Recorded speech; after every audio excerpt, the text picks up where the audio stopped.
Bonjour. Alors aujourd'hui, la leçon que nous allons avoir concerne la conjugaison des verbes.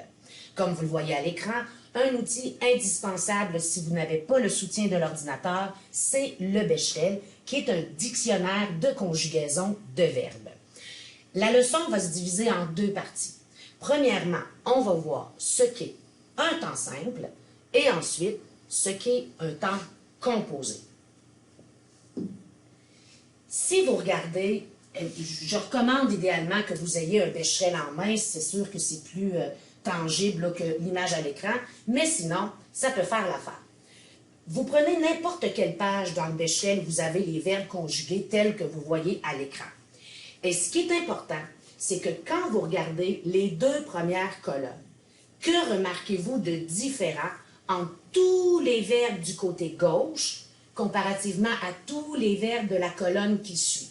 Autrement dit, la colonne du côté gauche, le verbe au présent, l'imparfait, au passé simple, au futur simple, comparativement à l'autre colonne qui va du passé composé au futur antérieur. Prenez 2 petites secondes pour essayer, avant que je vous le dise, de trouver quelle est la principale différence entre ces deux colonnes-là. Comme je suis certaine que vous l'avez trouvé, effectivement, dans la première colonne, on n'a toujours que le pronom et le verbe conjugué, alors que dans la deuxième colonne, on a des temps qui sont composés, puisqu'ils sont composés de l'auxiliaire avoir.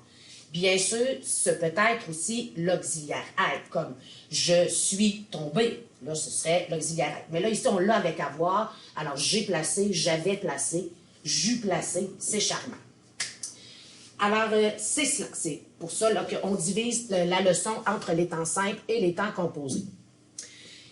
Quand on a affaire au temps simple, vous écrivez une phrase, vous devez d'abord, quand vous voulez corriger votre verbe, vous demander est-ce que j'ai écrit un verbe au temps simple ou au temps composé? Si la réponse est j'ai écrit un verbe au temps simple, la question pour être capable de bien l'accorder, c'est de vous demander est-ce que ce verbe-là fait partie des verbes du premier groupe, du deuxième groupe ou du troisième groupe. Tous les verbes du premier groupe, l'idée d'apprendre comment écrire les verbes du premier et du deuxième groupe et plus ou moins du troisième, c'est que quand on sait en écrire un, on sait tous les écrire.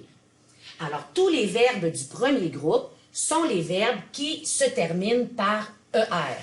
Donc, le son est aimer, travailler, distribuer, envoyer. Comme ça prend souvent une exception, bien entendu, le verbe aller, il ne va pas là partout. Il s'en va dans le troisième groupe, parce que vous le voyez, on ne dit pas « j'aille hein, », on dit « je vais ». Alors, il ne suit pas le radical du verbe comme « aimer »,« j'aime ». Alors, tous les verbes du premier groupe finissent en ER, sauf « aller ». Vous savez écrire « aimer », vous savez écrire tous les verbes qui finissent en ER. Les verbes du deuxième groupe sont les verbes qui finissent par IR et qui peuvent faire issant au participe présent. Je vous donne un exemple. En finissant ma journée, je vais aller te voir. En bâtissant ma maison, j'ai réalisé mon rêve. En maigrissant, j'ai pâli. En vieillissant, je me suis assagi. Alors que les verbes du troisième groupe, il peut aussi y en avoir qui finissent par IR, mais ils ne pourront pas faire issant au participe présent. Par exemple, je ne peux pas dire en partissant d'ici, je vais aller te voir. Je vais devoir dire en partant d'ici. Je ne peux pas dire non plus en mentissant, je dois dire en mentant et en courant. Il y a beaucoup, tout ce qui ne rentre pas dans le premier et dans le deuxième groupe se retrouve dans la catégorie troisième groupe. Et là, vous avez une panoplie de sortes de verbes avec beaucoup de terminaisons qui varient.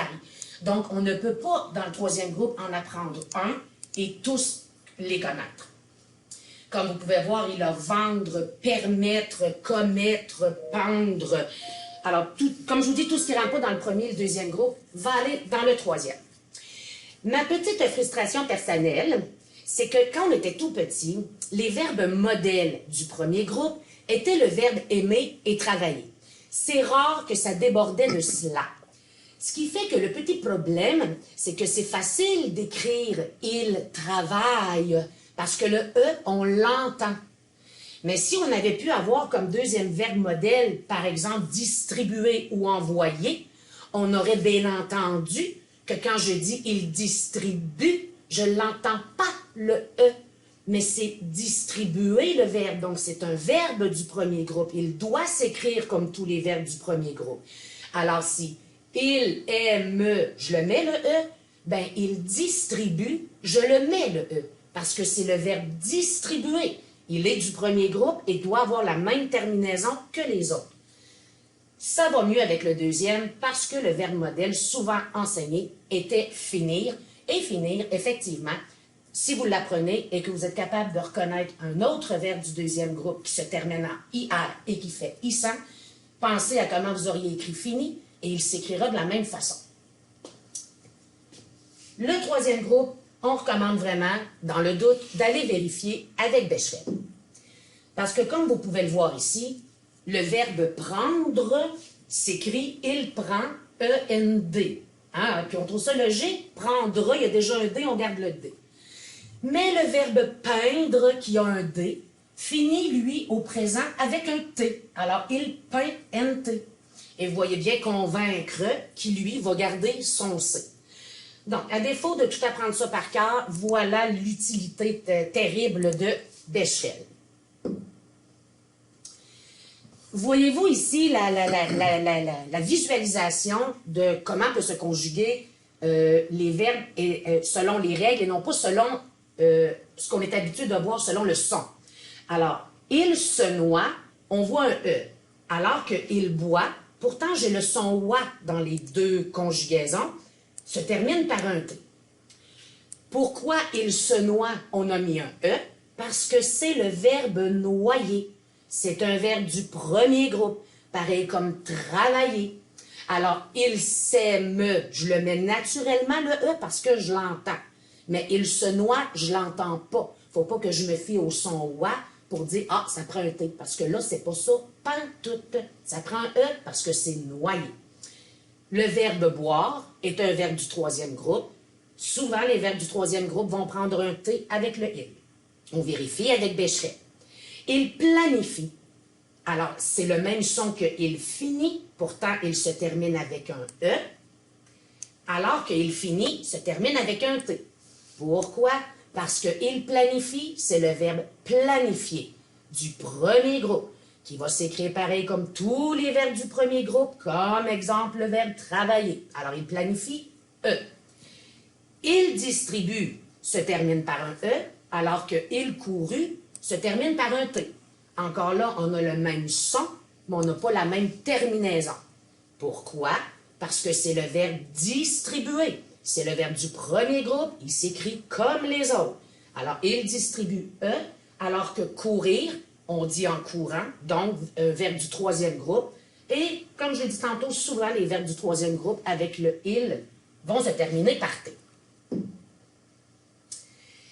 Ici, le petit exercice qu'on va faire ensemble, c'est que j'ai pas complété l'accord du verbe et vous allez essayer de le faire un petit peu avant moi pour voir si vous êtes capable de l'appliquer en vous posant la question qui est toujours la plus importante et la première à se poser, de quel groupe provient le verbe que j'ai à corriger.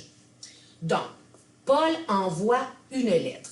On se demande, envoie, là, c'est quoi ce verbe-là? C'est quoi voyons, comment est-ce qu'on dit ça?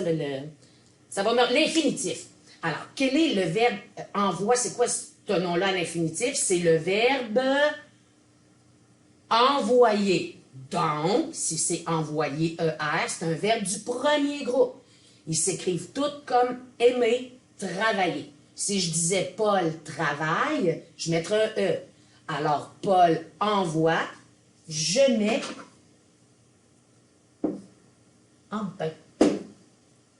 je mets un E. Paul envoie. Bon, c'est proportionnel. Paul envoie une lettre. Il croit qu'elle se rendra. Alors, croit, c'est quoi ce verbe-là à l'infinitif? C'est le verbe croire. Alors là, on voit très bien que c'est dans la troisième catégorie. C'est un verbe du troisième groupe. Donc, si vous ne le savez pas, vous vérifiez dans Becherel, mais c'est un verbe qui, comme souvent les autres, va se terminer par un T. Alors, vous voyez ici que Paul envoie, c'est le son wa, on a mis un E, mais il croit, c'est le son wa, ça a pris un T, parce que c'est le troisième groupe. Paulette la reçoit.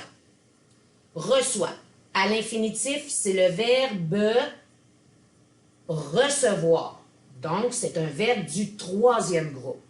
Alors, si vous ne le savez pas, dans Becherel, on regarde. Ah, d'ailleurs, si vous ne savez pas comment chercher dans Becherel, vous allez à la fin du livre et tous les verbes à l'infinitif sont écrits par ordre alphabétique et vous allez avoir un numéro qui va vous renvoyer à la page où le verbe est conjugué.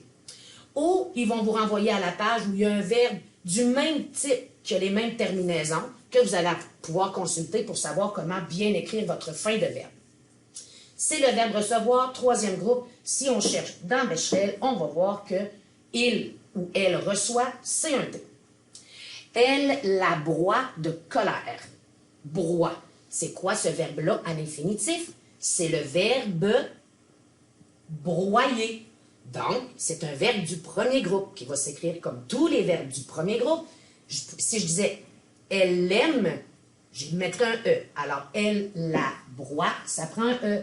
Puis parce que c'est un verbe du premier groupe, pas parce que le sujet, c'est « elle » et féminin. Ça n'a rien à voir. Alors, j'espère que la petite leçon aura été concluante pour vous. Et au besoin, ben, vous la réécoutez. Ou vous vous pratiquez en écrivant un petit texte avec une dizaine de phrases, puis essayez d'appliquer la stratégie, à chaque fois que vous identifiez un verbe au temps simple, de vous demander à quel groupe il appartient pour être certain de bien écrire la fin. Là-dessus, je vous souhaite une bonne chance.